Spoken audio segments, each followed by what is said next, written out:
Today we are talking about remote working. Scrum does not work for remote teams, yeah? Well, a lot of people say this, and they'll say it in the manner of check and mate. Game over. It does not. Yeah, game over. Scrum doesn't work for remote teams. I can see why it would work for other teams. But yeah, and I think this comes from the Agile Manifesto. One of the Agile principles is that the most efficient way of conveying information is for the development team to have face-to-face conversation. A lot of people take that as in Agile equals Scrum, and therefore most efficient means you can't do it any other way. And this all comes down to communication, right? It's the challenges of communication that are the first barrier to remote teams. Yes, absolutely. The first barrier and absolutely the main barrier, really. So I don't think anyone's saying that there aren't trade-offs and challenges with distributed or remote teams.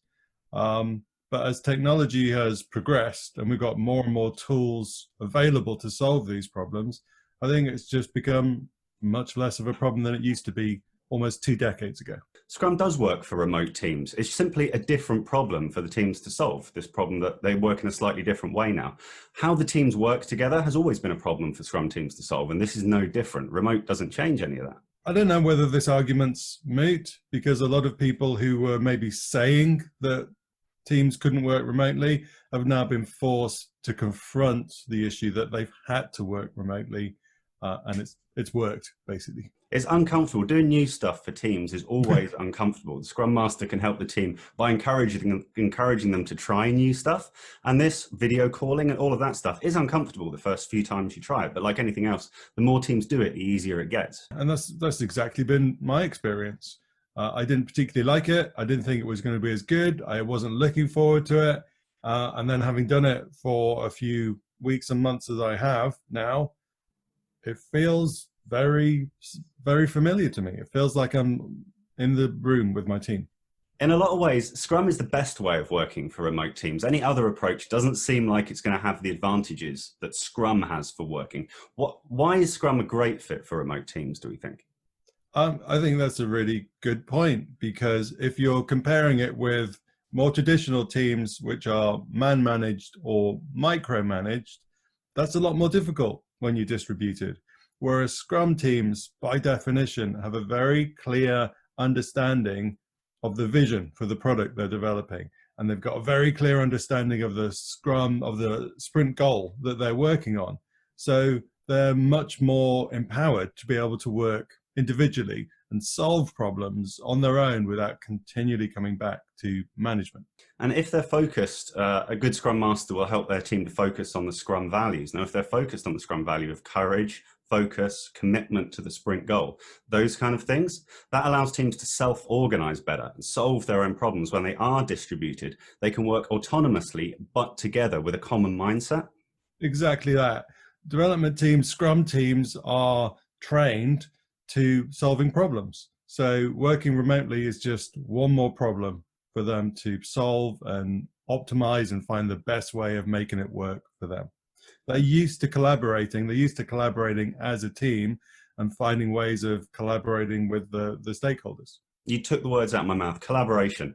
Scrum teams recognize the value of collaboration, are always trying to collaborate more. And if they're proactively trying to collaborate more, remote working isn't such a problem. If they're not proactively trying to collaborate, they drift from their goal. They drift from this common focus. Development cycles, development teams are this continual balance between focusing on the small problem you're currently trying to solve, whilst also trying to maintain the bigger picture. Thinking about the Scrum events, you mentioned them there, they can really help the remote teams. So if we look about planning, retrospective and review, they're standard meetings, standard events. Any team can have a standard meeting remotely. It's the daily Scrum that really comes into its own when we're working remotely to keep the team in touch with each other, have this catch up regularly, the short feedback loop, so that we can inspect and adapt what we're doing to achieve the goal. I think the daily Scrum becomes a really key event for remote teams. Scrum gives us a framework, and a lot of good teams who maybe aren't using Scrum and who aren't used to working in a distributed way will flounder and struggle because they don't have these regular points just to touch base. The team I was working with when this lockdown started, we started doing voice calls for the daily scrum. That was cool. And then we encouraged the team to use video chat. After a while, it was the highlight of the day was the daily scrum for the teams because they liked working together. They were a real friendly team, a good rapport within the team. And they used to love the daily stand-up, the daily scrum, because it gave them this chance to connect again and didn't feel so isolated. So as well as helping the team achieve the goal, which is obviously the product focus side of things, it helped the team to build rapport and stay like a team. It was a social event in some ways. That's a fantastic observation. And I think that probably is a nice segue into the next question, which is, if we're working in a distributed way, can technology help us overcome all of these challenges? Because technology has moved on so much, broadband speeds are much quicker. We've got Zoom, we've got Microsoft Teams, we've got Slack, we've got so many different communication channels now. Do we think that these virtually overcome most of the problems of not being in an office together? If we think about the bigger picture too of an agile mindset, that we value individuals and interactions over tools and processes, this question here comes into the crossover between those two bits. Individuals and interactions and tools and processes are aligning here, I think is what you're saying. We need to use tools, we need to use technologies to be able to have that individual interaction and rapport within the team. So we know that technology doesn't solve problems, people solve problems, but technology definitely makes things easier. Does the Scrum Master solve the problem? If the team are struggling with how to do remote calls, should the Scrum Master step in and show them how to use Zoom? Is that the Scrum Master's role? The Scrum Master really wants to build a team which can solve its own problems. If it's something which is insurmountable, difficult for the team to solve, maybe the Scrum Master can step in. But as a Scrum Master, I want to build a team which is used to solving its own problems. The Scrum Master can encourage the team to use the correct technology to solve their problems, whatever that technology is, whatever the team feel it's right to do. But certainly they may need a bit of encouragement, and the Scrum Master can take that first step to making that happen. The Scrum Master really should be focusing on the bigger picture, the bigger issues. Can the team still build the right culture if they're distributed? Are they still able to collaborate effectively? Will they still have the same rapport? Maybe those are the goals the Scrum Master should be focusing on. The Scrum Master also needs to focus on maintaining transparency and openness. With remote teams, transparency can suffer due to lack of communication. So the Scrum Master really needs to focus and ensure that we do have transparency, we do have openness, so that we can still inspect and adapt. This inspect and adapt cycle may slow down due to the restricted communications. So encouraging the team to focus on that, perhaps even over communicate to maintain that transparency that we need. I think face-to-face conversations are still the best way of exchanging information.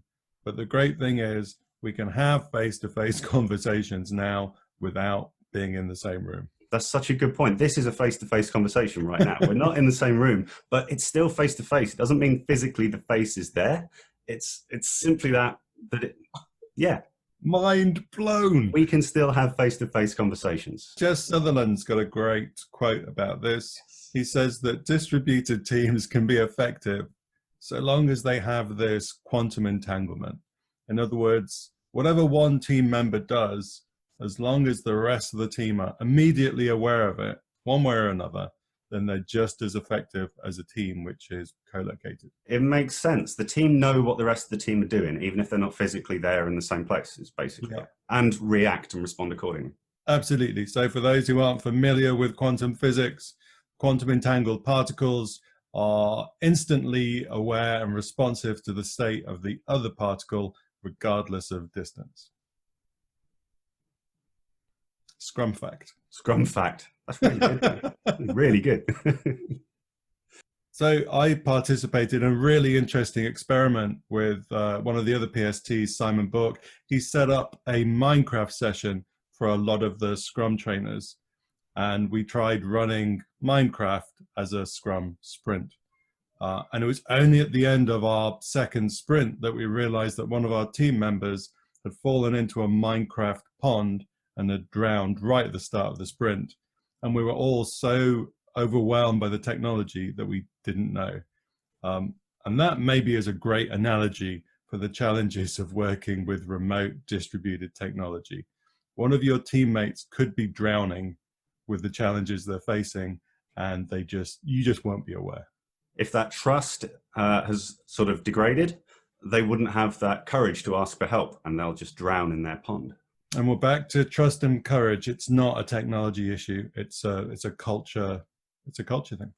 To sum up, if we were to package all of this up, put a nice little bow on it, we might say, yes, Scrum can work remotely. And we might even say that Scrum teams are uniquely empowered and able to work in a distributed way.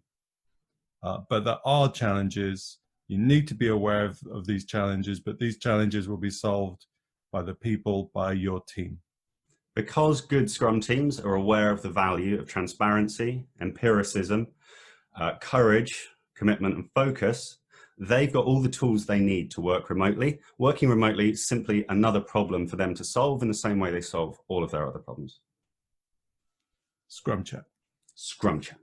Yes.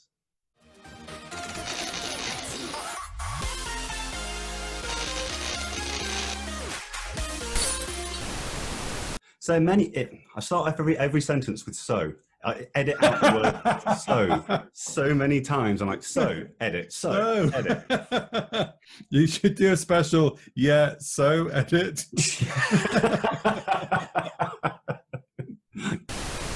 Yeah.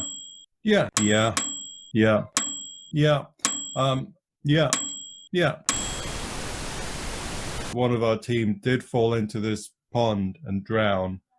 And he was so intimidated by all the technology, he didn't put his hand up, and no one knew that he drowned. But that's not a problem that's unique to remote teams. That exact scenario happened with one of my team members as well. They drowned. Yeah, they fell into a pond and drowned. A virtual pond? No, a real pond. When you say pond, sink? You held their face down. Can I have a think about it? Yes. Well, there's supposed to be a point.